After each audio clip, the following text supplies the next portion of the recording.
And welcome to Unpacking Culture. I'm Alex.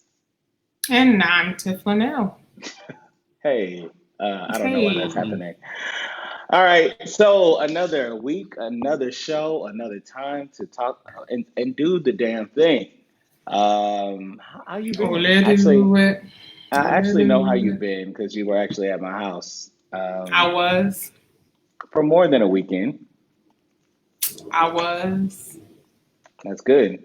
So, if you're just tuning in for the first time, welcome to Unpacking Culture. If you are not tuning in and you're listening on a place that our podcast is now available, including but not limited to Boss FM, Spotify, iHeartRadio, Apple Podcasts, Google Podcasts, Stitcher, tune in.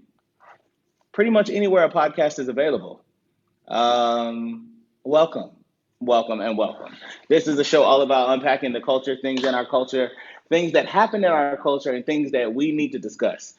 Things that your family should be probably, that was not right at all. Things that your Try family again. should probably be discussing. We'll be your family tonight and we'll discuss them. Yeah, this is week three officially of us as we kind of start our slow run into the process. So, as there are technical difficulties in audio the first week, audio and video the first week, we're working through them. So, I hope you guys just bear with us and deal with it as we kind of learn and grow at the same time. Tiff is based in Atlanta. I'm in New York City. And together we talk about things happening in the culture. This week, last week actually, I got a lot. So a few people, I'm not going to say a lot because it was nowhere near like a lot, but a few people that listened back to the podcast once I kind of mentioned, I haven't really put it out there that it's out there, but I told a few people to check it out, give me some feedback because I love a live critique. Um, People literally, I had one person that comes to mind, and he really told me that he really had to um, check himself just about blaming things and people with privilege for things that he didn't have. And Hmm.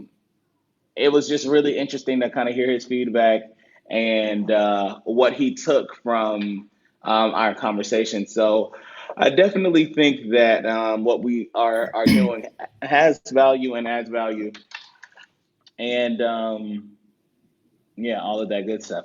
This week, things are going to be a little bit different. We're talking on a little bit of a different topic, and mostly about community policing in minority neighborhoods. Um, I don't know specifically how deep we dive into this without just talking about policing in general and how it affects people differently. My mind instantly jumps to people weaponizing the police also. Um, I don't know how I could not jump to that. But anyway, ways that you can connect with us, of course, bossfm.com. Search Unpacking Culture. You can find our show there, information on our show there, information on the podcast, information on us. We are also on Facebook and probably some other social media as well. Okay, we'll give you all the details on how you can stalk us as we conclude Not stalk. the show. Um, but Tiff, I'll let you kind of lead with where especially, and I'd like to say also I've seen some really interesting stats, some troubling stats as well, of things that kind of give me pause about um, police and how minority communities often deal with police, how they've been dealt with overall, and why this is a collective problem. um, I said I'm gonna let you start because I got that close to starting a rant. So I'll throw the ball in your court. Okay, well, let me start by saying what kind of made this fresh, at least for me in my mind, was the a couple of things, actually, a couple of stories. One is the Vallejo city officer that has requested assistance. The other was the shooting of the body camera advocate who ironically died and the body camera was not activated or deactivated at the appropriate time. There were just a couple of stories over the last week that just kind of reminded me that this is a recurring issue in our community, on both sides. The community not being able to trust the police, or trust that they're actually protected. Not to cut you off, but also the fact that some of these police officers not taking our community seriously and Right. taking our lives seriously. And when I say lives, I mean us being living, breathing organisms. I don't think that's often taken seriously. These are people that have families and they have children and they have grandmothers and aunts, and how they said aunts and uncles and things like that. We're often not taken seriously. And I think that's the reason that we're dealt with the way that we're dealt with so oftentimes. And I'll share some just examples of what, not only what I know, but what I've observed, and even some of my experiences of how it really is kind of shaped. I think, and I think that you and like I can know how to deal with the police to a fault or to a certain extent. You could know how to deal with the police to a certain extent, but even in my thoughts on how I know to deal with the situation or not to react in a situation or how to de-escalate a situation, I think that changes for me based on where I am. And that part, that shouldn't be.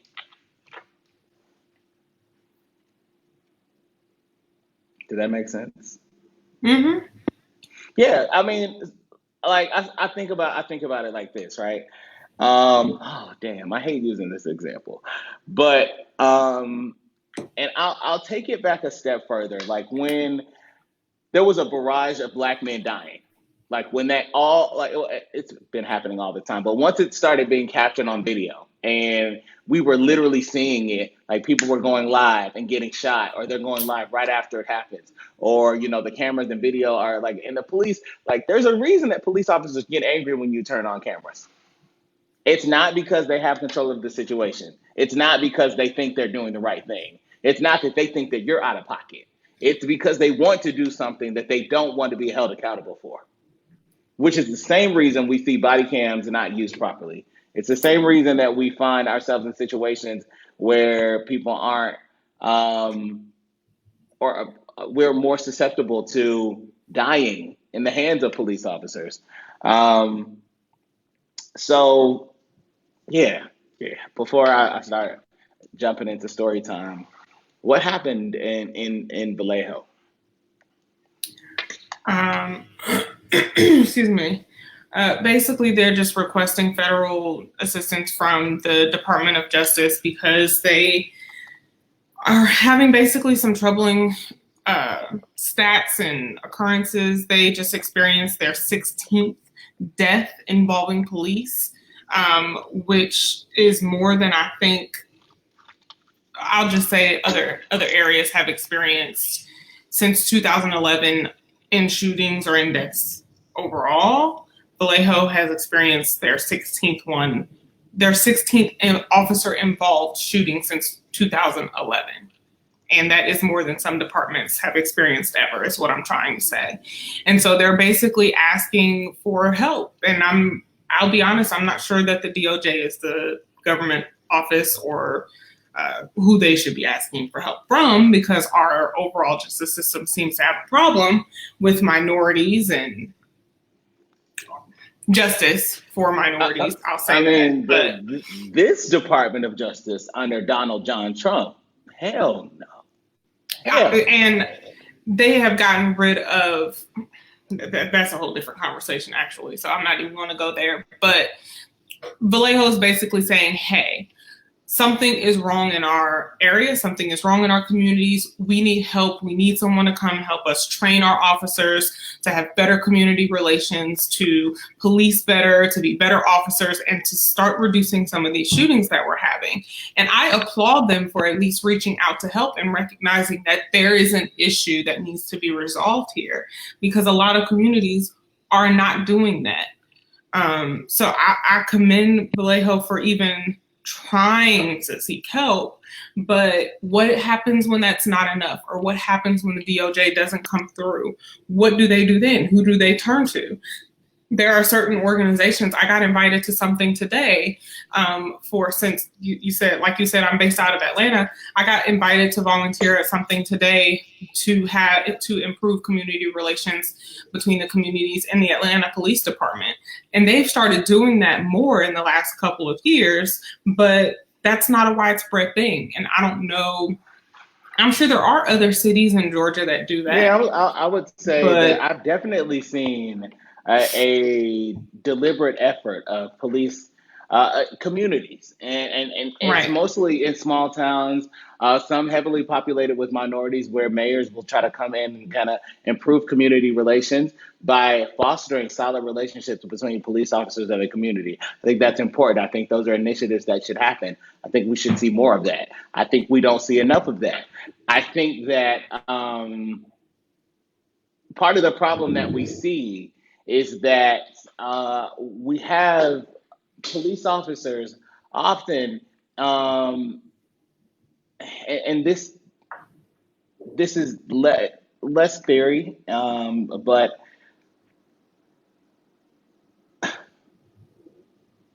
I wouldn't be me if I didn't go here. Oh Lord. We all want to be something when we're growing up, right? Everybody, Mm-hmm. think about this. Like, we all have an idea. Sometimes ideas are a little more ravenous than others. I can recall my little brother. He must have had a really vivid imagination. The first thing I think he wanted to be growing up was an elephant. And even you were like two Dang, you years should have never apart. told me that. I gotta dog Even him about that now.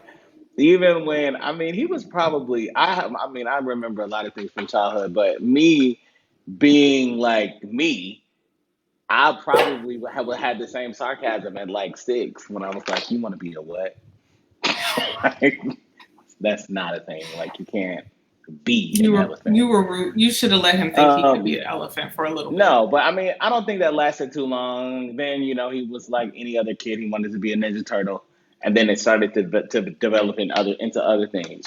Football player, basketball, things like that. And so we hear these things, and I think early on, kids may say that they want to be a police officer, but as we start to grow, and when you're asked that question at 5 and when you're asked that question at 12, the answers are usually strikingly different.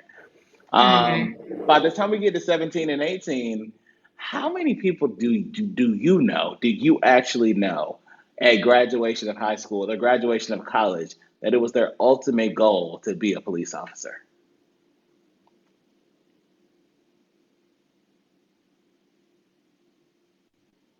Do you not have an answer?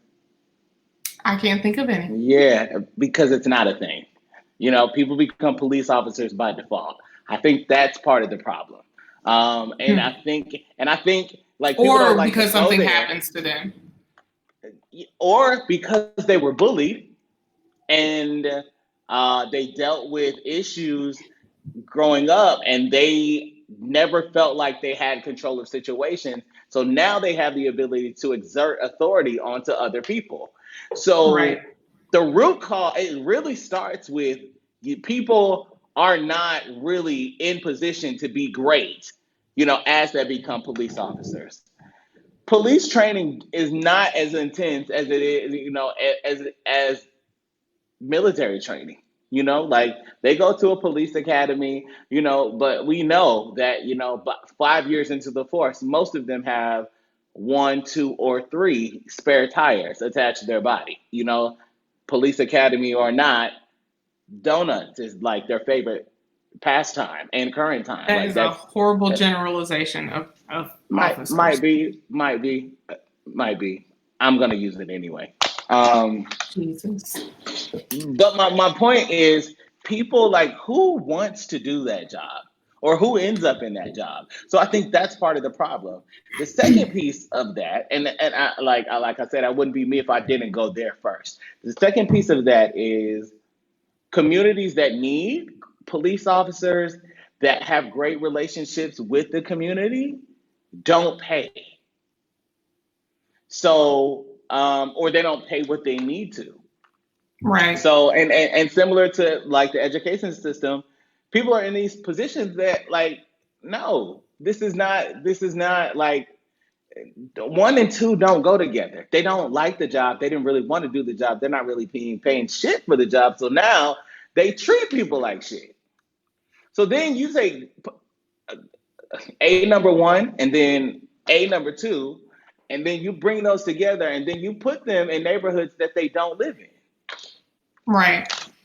Yo, really?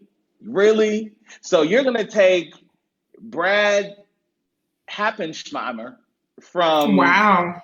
like either a farm or a suburb, and then you're gonna go put him in the hood? So, like, no, like I don't even want to give you a whole bunch of generalizations, but I just want to paint the picture for you. And it's not just police officers, right? Like I told you the story before that my Spanish 3 or 4 teacher, like people don't know what to say sometimes. And it's just because they weren't exposed. That's okay. Like I wouldn't say she was a racist. I just say she never saw a black person until she was 13. I think coming out of that situation, I don't necessarily think your ass should be teaching black kids then.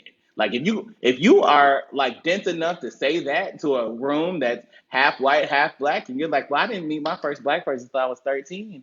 I thought she was just so interesting. I put my hand on her face. Like she's telling this story, and I'm horrified. She I did want to what? smile. I mean, at this point, she Did was you my say? teacher. This is the same one that put her bare foot on my desk. Oh. Like just not really aware. I mean, she did. I'm sure she never put her foot on another desk after she did that to me. But this is my point. If she was That's not because a she was teacher, exposed to you with that, smacking her foot off. I knocked the shit out of her foot. She lost her damn mind. Like you put your bare, like, and she did it so comfortably. Like Okay, come back. Come back. I'm coming back, but like I just, you know how like I mean, we had this overhead projector. She put something up, and she sat back, turned the lights off. She took her little sandals off, and just, I guess she was comfortable doing this. She put both of her feet on my desk and then crossed her, and I was like, the fuck, like literally. And she, like, I don't think she thought what she did was wrong. She was so taken aback. She was like, you just hit me. And she called the administrators on me. She said I assaulted her. Like, you see how you can blow that out of proportion? Like, if they didn't even know who I was, like, first of all, like, I did what, girl? Like, she put, and I said this, quote, I had to be like 17. They sent 2 administrators to come get me when she said that I assaulted her. The class is already like, yo, whoa, whoa, yo, you trying the wrong one. Don't do this. Don't do this. The administrator show up. This look right here, this is how I looked at them. Like, yo, she put her nasty ass freckled foot on barefoot on my desk. They were just blank, like she did what? Exactly. So what y'all gonna do? Get me the fuck out of this class. Get me out of here. Get me out of here. Out of here. Get me out. But my point, I tell that story. That story is relevant because if she wasn't a teacher, she could have been a police officer. And if it wasn't the Easily. administrators who And if knew and if you, it wasn't and if her experience, that's my point. I right, tell that story to say her experience was maybe I should, like she didn't even have the logic to say maybe I shouldn't do this. I am not dense enough to believe that there are not other people out there that have the same lived experience as her. There are other people out there that have think like she does, think that this kind of stuff is okay, or they don't know how to interact with people that are not like them. right, I strongly believe that we have that problem in our communities, that we have police officers that don't understand cultural differences. Yeah. And I don't think that, like, I don't think there's anything wrong with one culture or the other. But even it comes down to the, like, as we talk about policing in minority communities, I can't help but think about the situations that did not have to happen that happened. Like, riddle me this, Batman. Um, there is a, people call it a myth, but we all know it's true. Black don't crack. Don't. They don't, like, there gets to a certain point where just black people just stop aging, and you're like, you're how old? Like, you're what? I met a man. Oh, you was here when you just came, when you were here last Thursday.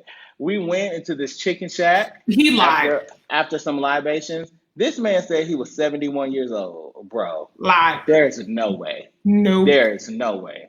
Now you a good like 54, if that.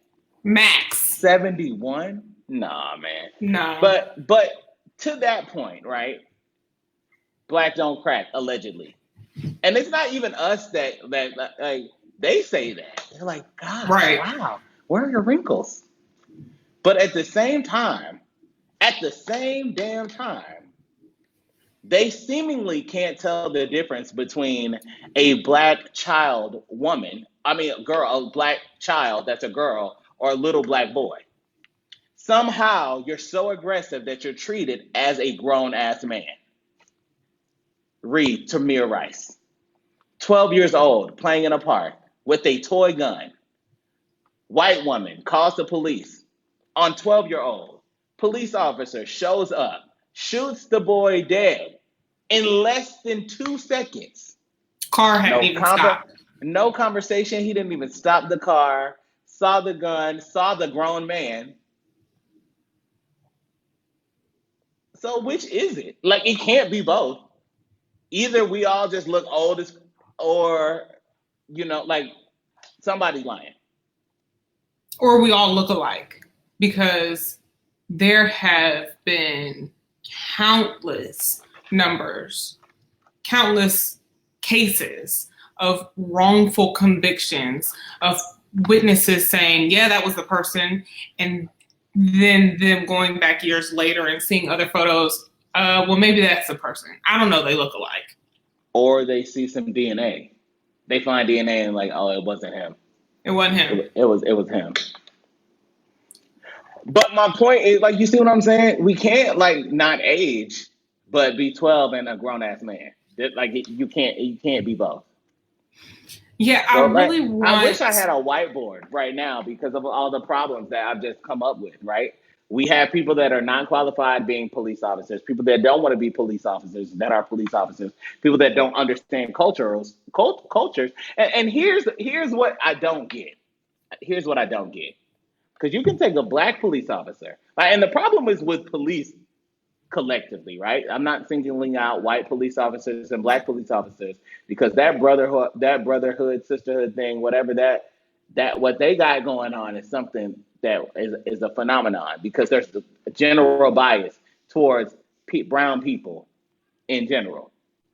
Because you see a black officer interacting with a white anything, it's extremely cordial. There's no need to de-escalate the situation. Now, I argue this. They say that we are a people of passion.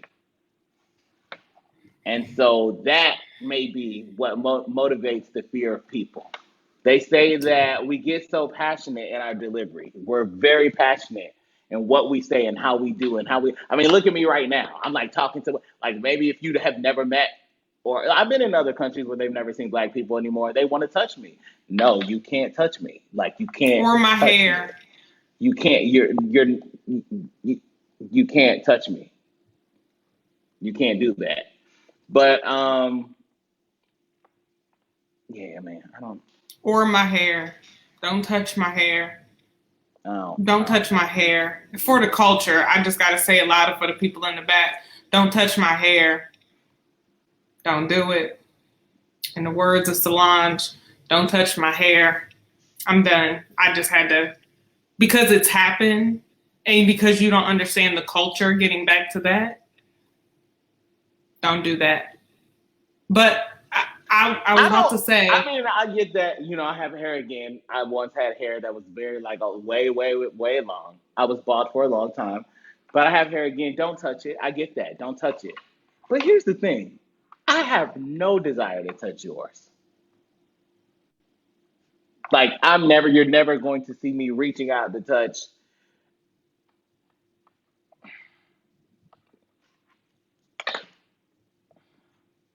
anyway, I would really like to And it has see. nothing to do with the fact that I think it's very interesting that white people have the same hair as dogs.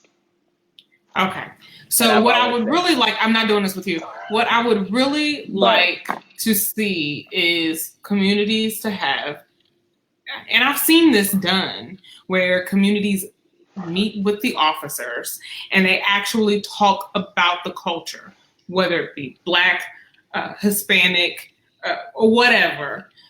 Have a conversation, meet with, now the area I'm in, I see police patrolling all the time. And not necessarily because I live in a crime ridden neighborhood. I mean, I oh, you don't don't? live in this, huh? Oh. I don't live in the suburbs, but I also don't live where I did last year. But it's a smaller area. So it's more police, smaller area. They patrol all the time, wave, polite, whatever. I actually had to call the other day to get to another department or whatever. The lady was very polite, all of that wonderful stuff. But when you don't have officers having conversations in the neighborhood, it creates certain problems that don't change generation after generation. So, for example, you said that there are not many kids in school that aspire to be a police officer. I would like to see that challenge with an officer going back to elementary, middle, high school, whatever. I mean, by high school, it's a little late. You got to start early, but show them what it really means to be a dedicated, powerful, dependable officer of the community and what that can mean. None Because of the until officers you are stop, Fox 5. Like, none of them are Fox until you 5. start, They are not stop, dedicated. They are not determined. And they are not dependable. until you stop locking us up for whatever, um, you will not see us being able to police our own communities because you keep locking us up for an ounce of I don't marijuana. see. I For don't. I don't know that I agree that it's just gonna take you stop locking us up. I don't think. I didn't say I that was the think. only thing. I do think though that there are less children that know what it could possibly mean to aspire to be that, or see one of their own faces in their community, policing their community and being helpful and not just slamming someone to the ground because they got passionate and I was fearful for my life.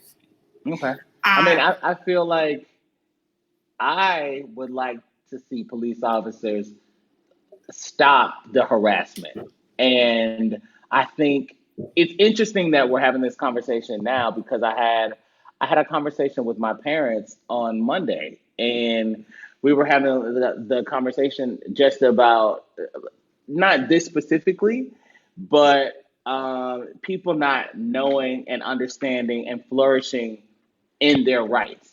And so, you know, before I could get my point out, like my mom had pretty much shut me down. Like she was just kind of like, well, before blah blah blah blah blah blah.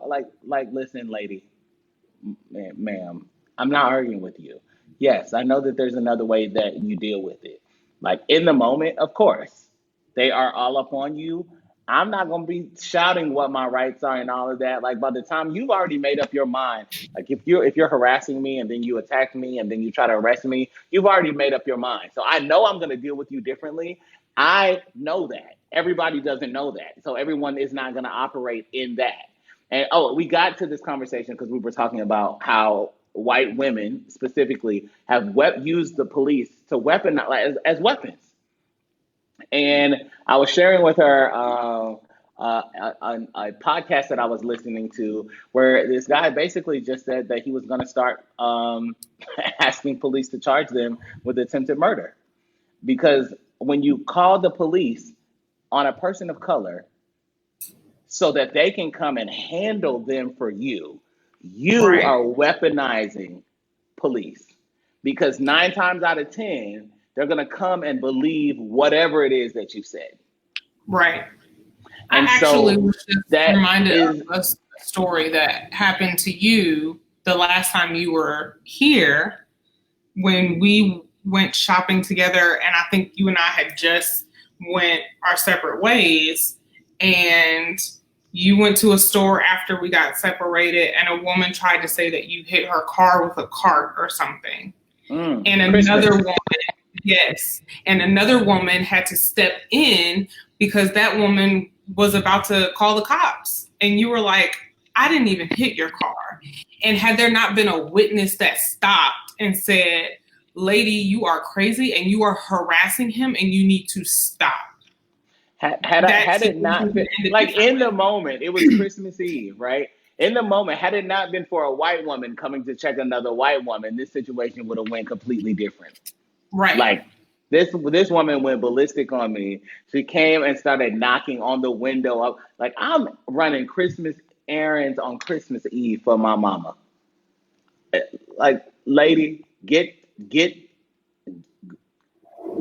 Move. She's knocking on the window. Did you see what you just did? This car just hit my car. Like, bitch, where? Like, no car hit your car. Like, no. Like, what? I don't even, like, what? I'm like, where? She's like, I'll show you. Do you know how much that car? No, long story short, she went off. She's going off. She's like, and I'm going to call, you're going to pay. You're going to pay. All of a sudden, if this was, uh, I like to give them names. If this, if this was Magda, then this was Sue. Sue was like, lady, what the hell are you talking about? Nothing hit your damn car. I'm like, oh, well, well, well, well, well, well. We have a witness. She was like, yes, he did. He hit my car and he's going to pay. No one's paying for your fucking car. Like, she just went off on her. She was like, carts hit my car all the time. You ran into the cart and you want someone to blame. He didn't hit your car. And so the lady's like, look, I'll take your car.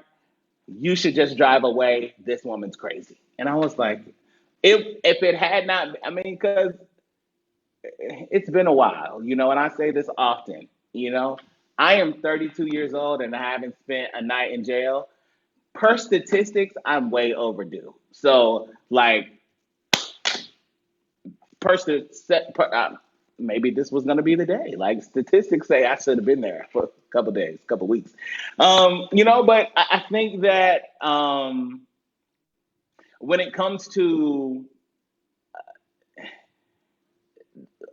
them weaponizing the police, it's important to know our rights. That's an important thing. And I was sharing with my mom. She was like, "Well, you just wait and you deal with it after the fact. You're coming from a mom. You don't want me to die. I understand. I do understand. I think that harassment that comes, like it's really, especially in the wake of all of these shootings and all of these black men that were just dying unarmed. Even when we would have like a homegrown terrorist, George Zimmerman, on the streets, that it kind of messes with the psyche of the black man, like in real life. Like when you see that literally there's nothing Young that you and can old. do. There's nothing that you can do in that moment in the eyes of them, the law, and my point that I was trying to make is that police officers often don't understand, and I don't know how they don't understand this. And it seems that they understand this when they interact with people that are not brown. That you are not the judge, you are not the jury, and you are not the executioner. So you don't have the right to be my judge, jury, and executioner. And sometimes that disconnect exists because even when I said it, my mom's well, yes, they are in that moment. They listen. you could be right, like based on the fact that I want to live in that moment. So maybe I should treat them as such. But if you don't stand for something, you will fall for anything. And I think this is the perfect time to quote Malcolm X. I'm for the truth, no matter who tells it. I'm for justice, no matter who it's for or against. Period. And that is in that moment, in those moments, and like sometimes I just really, you don't know how you're going to react all of the time. You can prepare and you can prepare and you can prepare. And sometimes you have people that are erratic. And so, in these situations when we have over policing of communities in minority communities, and I think I often think about my brother that once wanted to be an elephant, that like he's not that, he's 6'5" and like cock diesel, huge man. He is not the type of person that's gonna be logical. Good Like Lord, he's no. not. Like in an escalated situation with an officer, he's probably gonna go down. Like he's gonna take the shots, and he's still gonna be trying to fight and cuss and swing. And who knows? Shoot, like I don't know. And so I think like someone has to we in some way we have to become advocates for these communities that are over policed. We have to, the answer is not always going to be that you're going to fix it in the moment, but don't let the moment happen and not get and let it go Involved. on. Don't let it go unaddressed. Right, And so when we think about Vallejo, when we think about Oscar Kane, the activist that died in Atlanta, right, senselessly, right, there seems to be no reason why this man is dead. right. There's Just like there's no there's reason Philando Castile is dead, Tamir Rice is dead, Sandra is dead, uh, Trayvon Martin is dead. I mean, the list goes on and on and on. And you and I covered a couple of stories on our sister site talking about the new pouch that's see-through, invisible, to try and help deter fatal shootings like Philando Castile's. It was the product was inspired after his death. But I then wish we we had a also picture covered of it. And I think it's a wonderful product. But can I tell you how much I personally hate that it's needed? I'm sure that the creator, Jackie Carter, hates that it's needed too. I But hate it. between that and between the other case that we talked about this past week of the young man that was walking past a woman's house with his music playing and she decided to spray him with water. What? After, I mean, See. This is why I can't never. I don't think I will ever be able to stop cussing because I just can't. Because who in the hell do you think you are? Like who? What type of privilege and entitlement gives you the right to spray me with water because I'm walking past your house playing music? I don't care if you're annoyed. I don't care. This boy was what, 15? I think he was 15. I mean, and he's I thankfully like, that I just, didn't end in anything. But I mean, and the woman is, I think they recommended charges for her, they but did. Because that is um, assault. That's assault. especially because she asked him to turn it down, and he he did. So it's not like he was being belligerent and cussing her out or anything like. And there's video of it, so it's not like any of that happened. I just don't understand. But I also don't want to, and I know we've said this a couple of times, but I want to make it very clear with our words. This is not, yes, there's a race problem, but it's not just a black and white issue. There is a problem of officers, and I know officers. I know some really amazing officers, but there is a problem with some officers who have been trained, and some of it is training, and some of it is culture, not having cultural awareness. Some of it is just being trigger happy, power hungry, whatever. But a lot of officers are still trained to shoot to kill, and they don't know how to shoot to injure properly, or shoot to de-escalate, or not shoot at all. Shooting does not have to be your number one first priority. Take, for example, the officer that was literally just arrested for shooting and killing a woman, and try to use the same defense that his white counterparts have gotten off shooting unarmed Black men for, and now his butt is going to jail. Period. Okay? Period. Jail. On period. Jail. Today. So you get locked up, bro. Locked up. Okay? And he literally shot this woman for no reason. No reason. So, like, I think, you know, I think that to unpack it and to really say the problem is the lack of qualification, the lack of passion. And these people are often, they're not interested in really being okay, lack of training and the lack of passion. They're not interested in really being a part of these communities. And I don't think that there are enough of them that are. Yeah. They're not. They're not interested in being a part of these communities. They're not. And I feel bad, not feel bad, because I think that there are good and bad apples in every police force. And unfortunately, some communities just happen to have more bad apples than good that are giving the good ones horrible reputations. But at the same time, what should not have happened when the Black Lives Matter movement started is Blue Lives Matter, all lives matter. And we said this way back when that started, but this is a new show and a new day, so let me repeat it. Black Lives Matter does not mean that all other lives don't matter. It just means that the community and this nation, and sometimes globally, y'all don't seem to recognize that Black and brown lives do matter. So we have to remind you that we matter.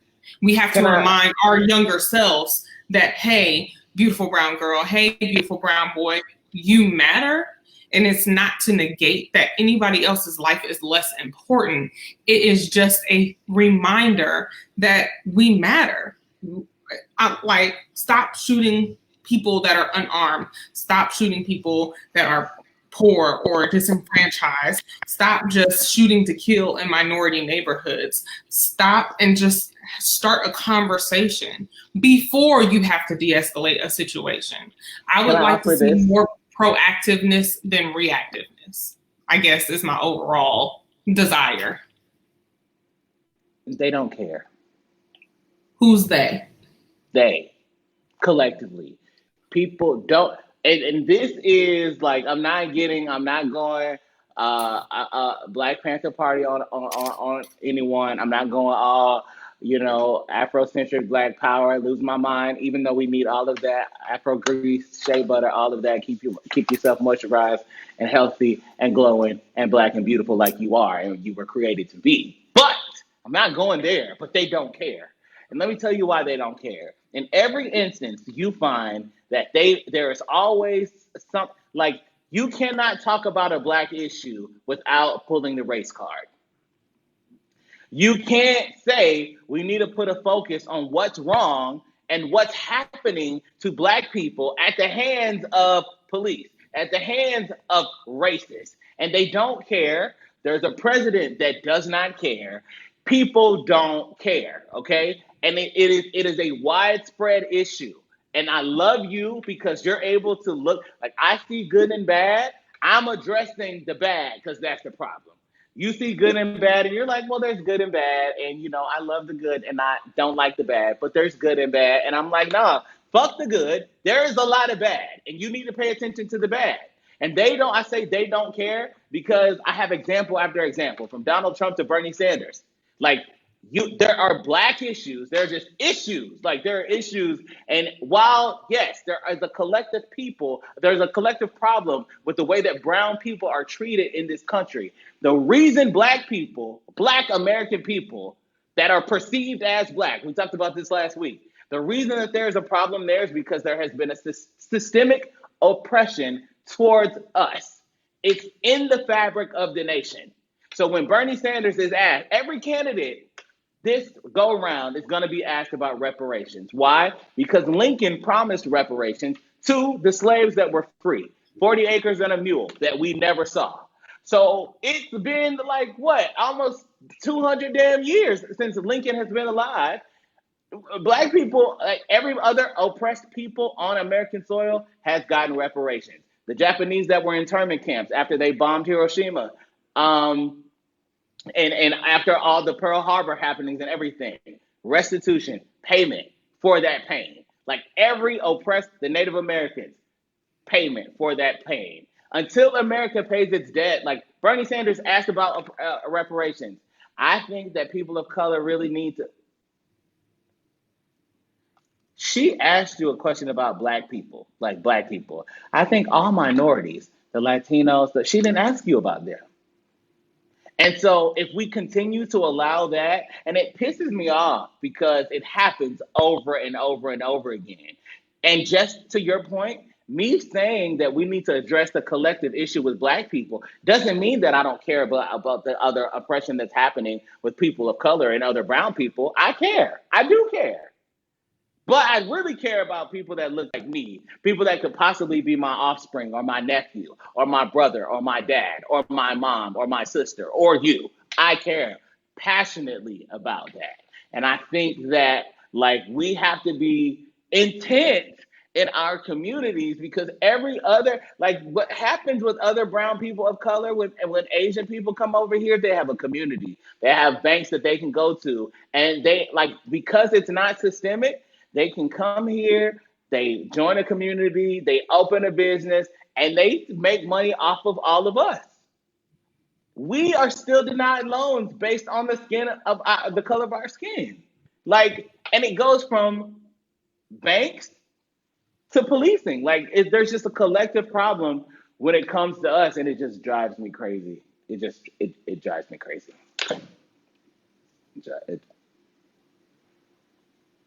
Loony almost. It makes me crazy. I don't negate or disagree with anything that you said, but I also just don't want because I know personally officers who are really trying to make a change.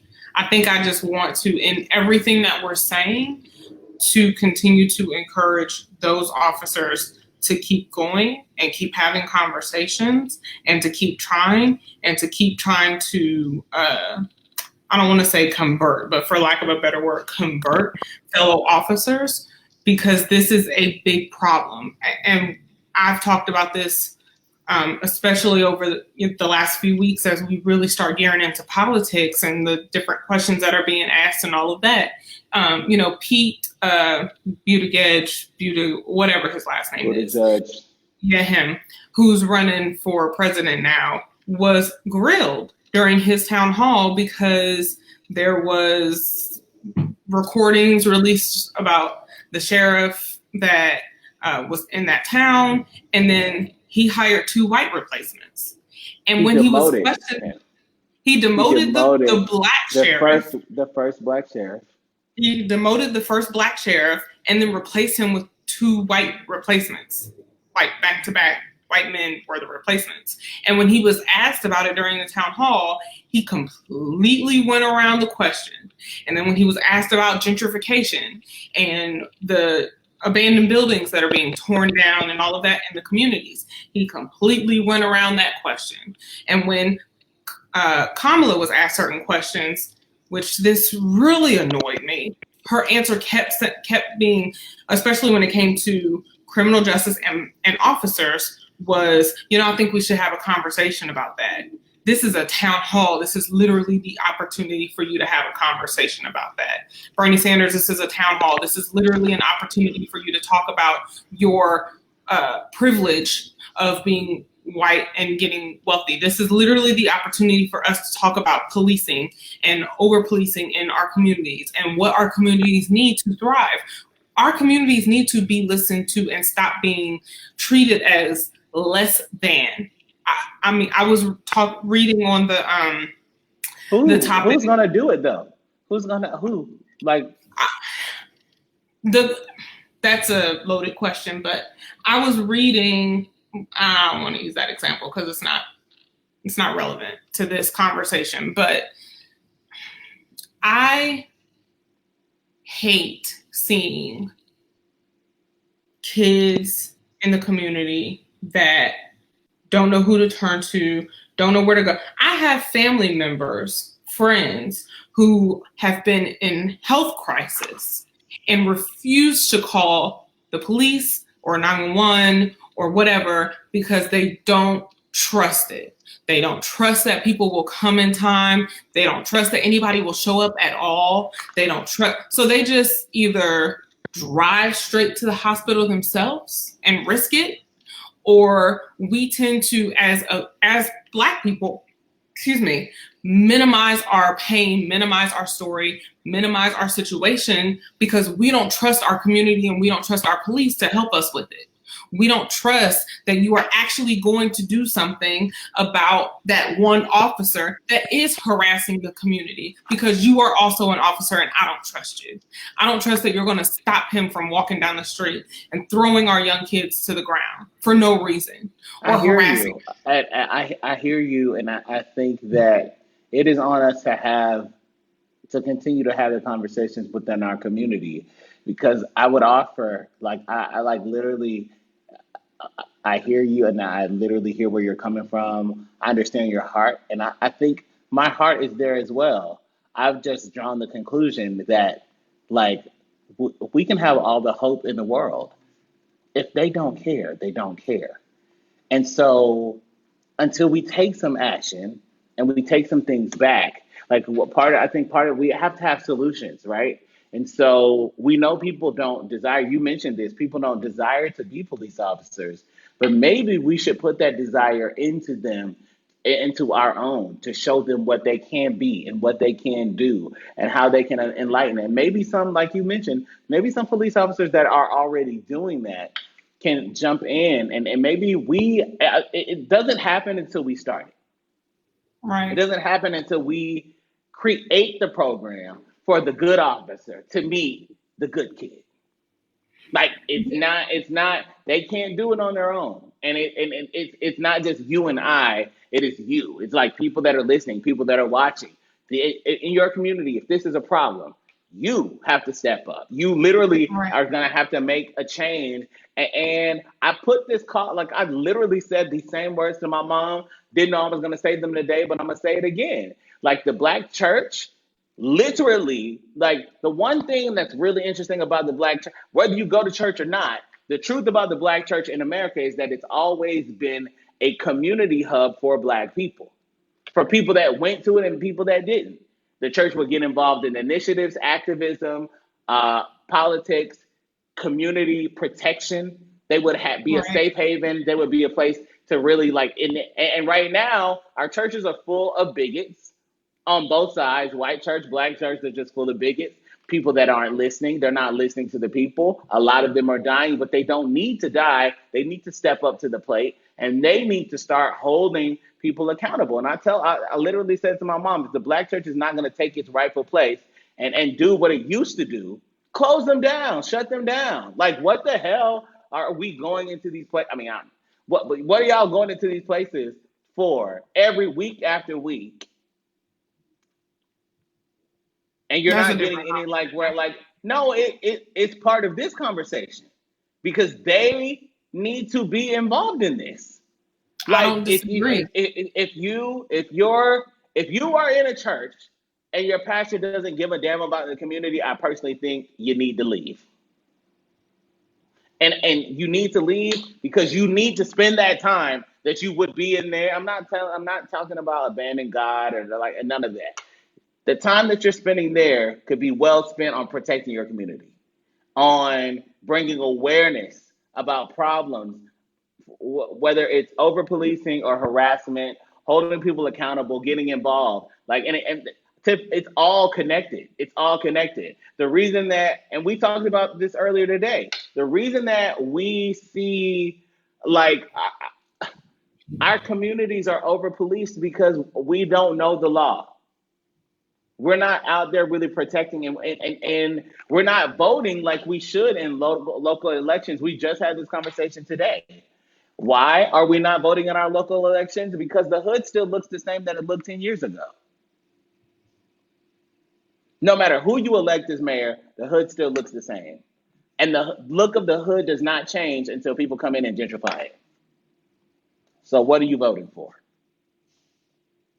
I also just want to go back to something that you said of, if you have an issue in your community, then you can help change that and step up. If you see some stuff going on in your community, or if you see over policing or harassing, or if you just in general don't think that there is real communication and dialogue between the community and the police in your community, start the dialogue. I see officers all the time in different communities, in different cities, at the gas station, at the store, whatever, strike up a conversation with them and start to create that dialogue. And where it becomes just you and that person, then maybe you can start to bridge that gap.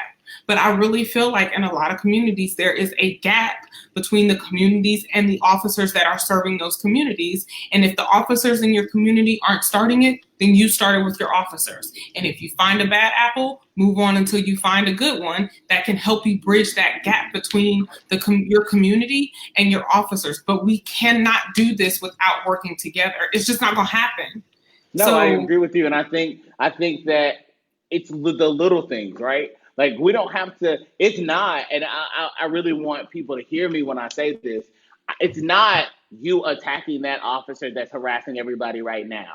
But if you live in a community and the police officers are not yet wearing body cams, you bring that issue to the forefront, to the spotlight. If you don't feel like you can do it alone, get your friends together. You have the right to call the police station and say, are the body cams active? Are they activated? Right. You as a citizen have the right to go in there and ask to see some footage. Yep.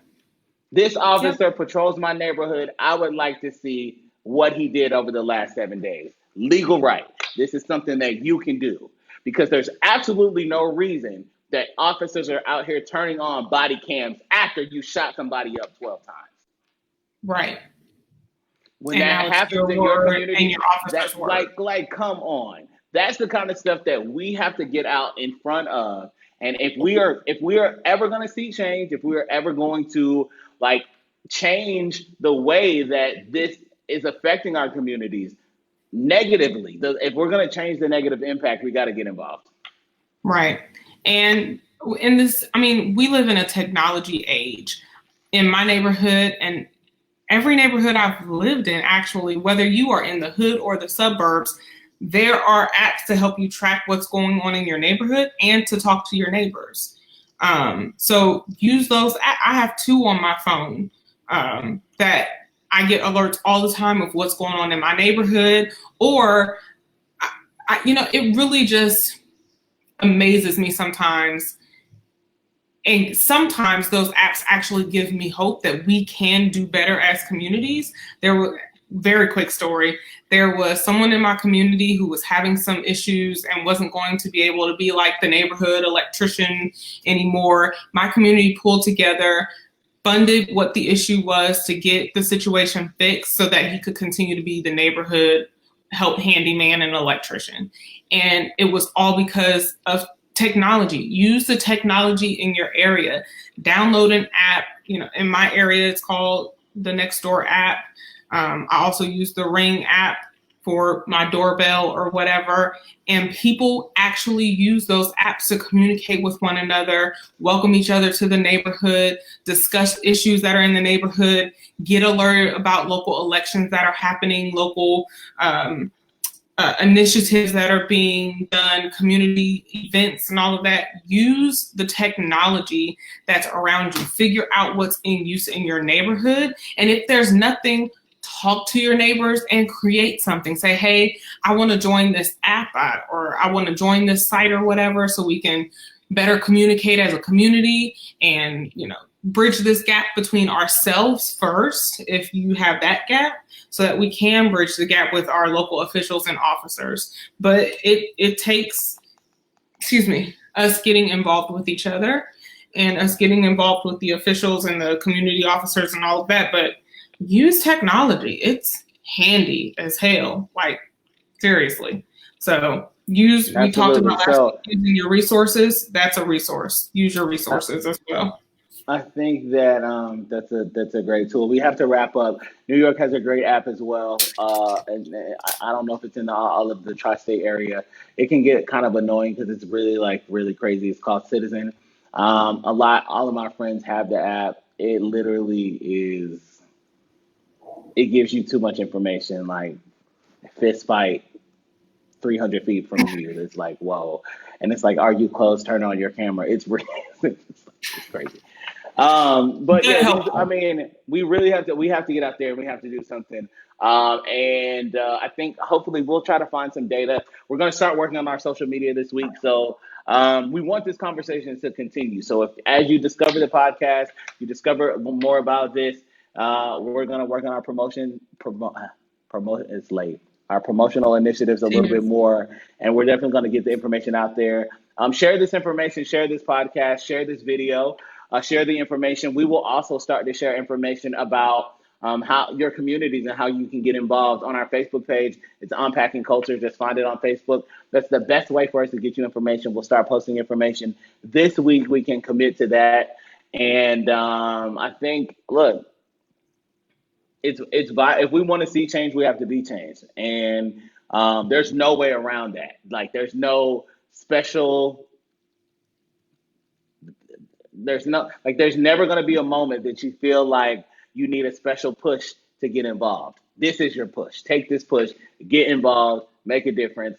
We all have to take some responsibility. And I'm really glad, like there's so many detrimental stories that we were going to cover tonight that just really like piss you off, put you in a bad mood. As you hear it over and over and over again, I encourage you to go find it on your own and try to like delve into these things and find out some of these things. Because it's really important that we're out here making a difference. I think that's it for us, Tiff. How do we keep up with you?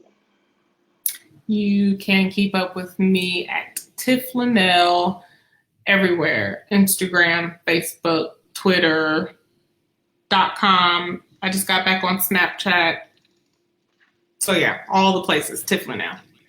Oh, you feel special since you on Snapchat again. Listen, I really just joined for the filters. I'm not gonna lie. I mean, the filters are beastly. I become somebody different every time I get on. Right. I had a nose ring this weekend. No. Oh, you thought you was real special. Meh. That's cute for you. Look, I'm Alex Unmuted on everything, even.com. All right, Alex, look at me. Just technical difficulty. That's also, find me online. Technical difficulty. Alex Unmuted on everything, and that is going to do it for us. And this iteration of Unpacking Culture. This podcast, again, is available anywhere that a podcast is available. We would love for you to get involved in our conversation. And I ain't got nothing else. On that, I think we are out this piece. Yep. Good. If you want to be somebody, if you want to go somewhere, you better wake up and pay attention. That's cute. That's real cute.